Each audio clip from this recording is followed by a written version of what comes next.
থেকে চলে এসেছি। আর উল্টো রথের মেলায় আমি কি কি জিনিস কিনে এনেছি তোমাদের সাথে সেটা শেয়ার করতে এসেছি, ঠিক আছে।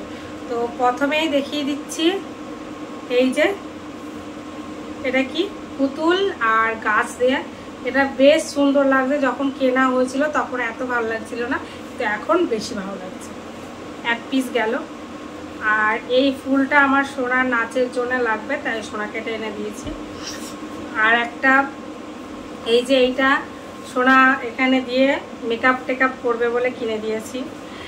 আর আমার সোনা পাখা মানে কলম মাছ, এটা জানি এইসব আমরা কখনো ইউজ করিনি, তবে এইটা নাকি পেন পাখা পেনের নাম।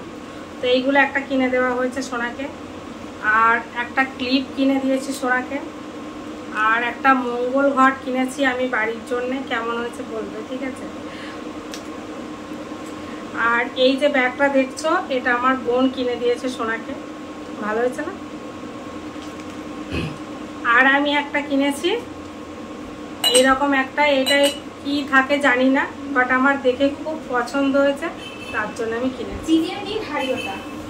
আর সব থেকে যেটা আমি আমার পছন্দের একটা জিনিস কিনে এনেছি, সেটা আমি তোমার দেখাচ্ছি। আমার পছন্দ বলে না, সোনা কি নেব মানে ভাবতে পারছিল না, তখন আমার এটাই মনে হয়েছে। তো এই যে দেখতে পাচ্ছ জুয়েলারির ব্যাগ, তো এখানে লেখা আছে পিকে জুয়েলার্স প্রশান্ত কর্মকার, আমাদের বেথুয়াডাউরিতে খুব নাম করা। তো এই ব্যাগের মধ্যে কি রয়েছে, ঠিক আছে, কি দেখতে ইচ্ছে করছে। তো খুব একটা দামি না, বাট আমি সোনাকে 100 টাকা দিয়েছিলাম বিরিয়ানি খেতে, তো সোনা বিরিয়ানি খাইনি, তো ওই 100 টাকা আর কিছু আমি দিয়েছি। আর ওই আমাদের সানযাত্রা মেলা হয়েছিল, তখন মা সোনাকে কিছু দেয়নি, তো সোনাকে মা 100 টাকা দিয়েছে। ওই 100 টাকার এই 100 টাকা 200 টাকা আর আমি কিছু দিয়েছি, দিয়ে 290 টাকা দাম বলেছিল, কিন্তু 260 টাকা দিয়ে এই যে একটা রিং দেখতে পাচ্ছ রূপোর, ঠিক আছে, এইটা নিয়েছি। এই যে যত জিনিস কিনলাম সব কিন্তু দাম, কোনো দাম নেই, এগুলোর দাম কমে যাবে, বাট এই জিনিসটার দাম দিনকে দিন বাড়বে। এই যে 200 টাকার কিনলাম, এটা কোনো না কোনো দিন বাড়বে। তো সোনার পয়সা খরচা করতে চাই না, তো আমি বললাম কি কিছু লাগলে আমি দেবো, তুই এটা কেন, ভালো লাগবে।